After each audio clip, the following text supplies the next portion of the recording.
Esopus Bend Nature Preserve. It's Thursday, March 29th. What we're doing is actually cutting down girdled trap trees that we established last summer to attempt to slow the natural spread of emerald ash borer.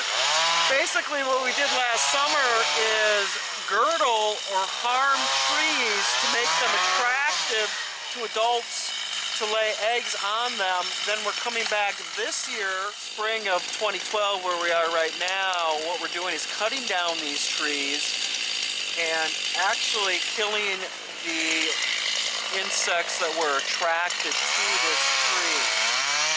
What I'm going to show you is what we're doing is taking off the bark to see if we can find any evidence of successful woodpecker predation, any evidence of especially the fourth instar of the larva, and to see how effective our management strategies actually were. But you can see that the tree we just cut down has a lot of woodpeckering. The downy and hairy woodpecker are very good predators of the fourth instar, the larva that's larger. So these look like successful woodpecks, and we're just going to expose this area and get under the bark to see if the woodpecker actually was successful. The woodpeckers can actually be the best, one of the best defenses that can help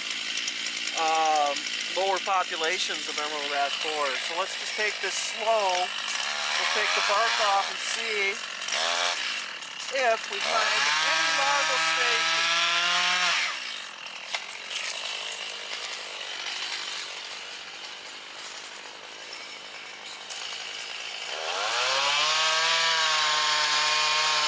Not drier up here, huh, Jacob?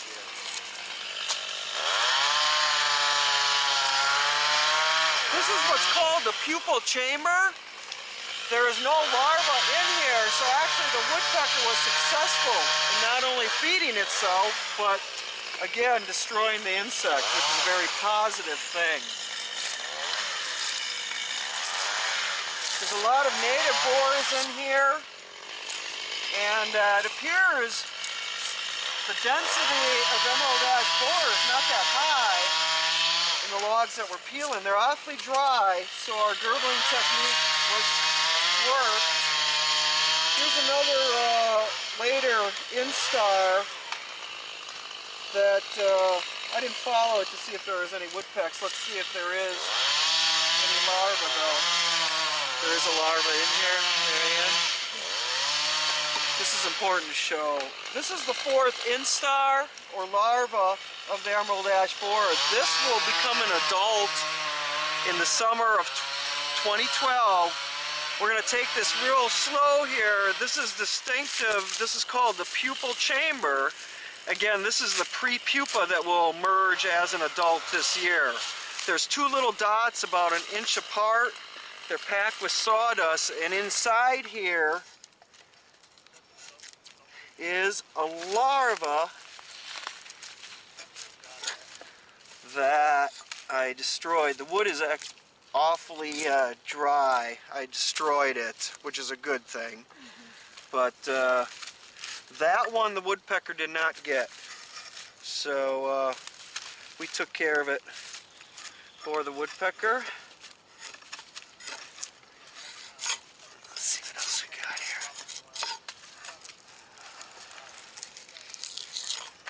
Wow, this is awfully dry.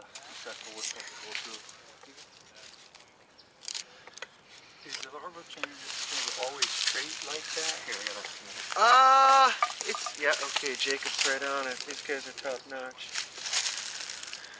Jacob's gonna take out the pre-pupa. Actually, it looks a little small, which is good. Do you, yeah, you can see. I might have chopped his head off. Oh, wait, did you? Okay. No, you got the whole thing. Good. Thank you, Jacob. Yeah, you can, well, you did squish it a little bit. That's okay. We'll get another one. The form is a little different. You can see, I believe it's morphing into the adult, but it appears to be awfully small for this time of year. So what I'm thinking is hopefully this one would not have made it to an adult. Let's see if we can find another one. Make sure we kill that one.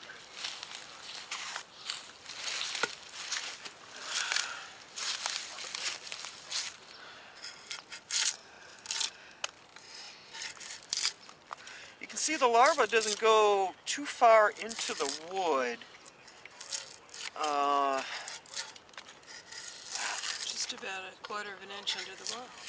Yeah, if that. Looks like this one was gotten by the woodpecker right here, which is good.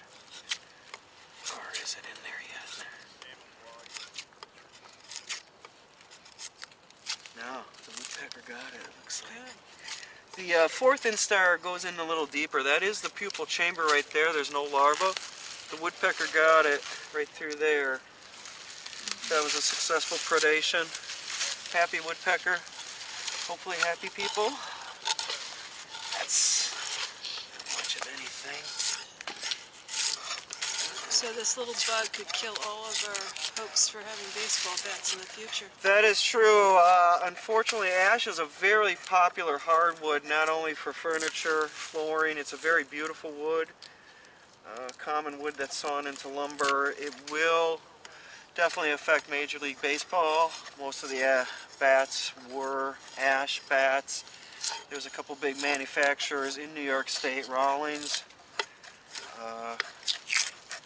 That is one of the unfortunate aspects of emerald ash borer. Not only the ecological impacts to the forest, but forest industry.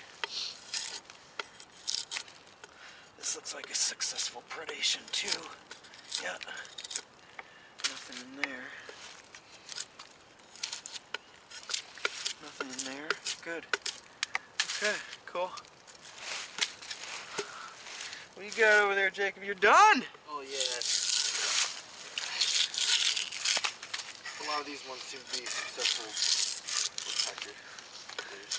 As Jacob pointed out, the insect prefers the south side of the tree. It's warmer. You can see this is what we're trying to do too. This is an indication that we disrupted the life cycle through girdling of the tree. The insect starts as an egg. The little larva bores into the bark. It starts feeding on the phloem. It gets larger as it feeds. And usually it's a typical S-shaped gallery. This one has went a little haywire. So what happened is, by us harming the tree, the emerald ash borer's food dries up. And if you can't eat, you die. And this is a classic example of how the life cycle was affected. I don't see any larvae. The larva died. That's a good thing. That could have been it right there. Right. So that again shows what we're trying to do. Just starved to death. Starve the bug, yeah. Part of the effort in management of emerald ash borer is to disrupt the life cycles. I believe this is an emerald ash borer larva that the egg was laid last year. It hatched, and as the tree actually is weakened through girdling, the phloem actually dies and dries up. And so you can see the typical S-shaped gallery of the early larva has been disrupted here. And that's what we're trying to do. This will not become an adult to lay eggs and further the population. So the bottom line is this larva will die, this one will die, and in essence that's the management to slow the natural spread of our emerald ash borer. How many eggs does an adult lay, do you think? That's a good question. Great question. One adult can lay up to 50 to 100 eggs. In its lifetime? In its lifetime, yes, that is correct. And with anything, if there's no natural controls, if a population goes unchecked, it can be an exponential increase in the population, and thus the rate of death of ash trees. So we're trying to slow that process. save as many ash trees as we can for as long as possible.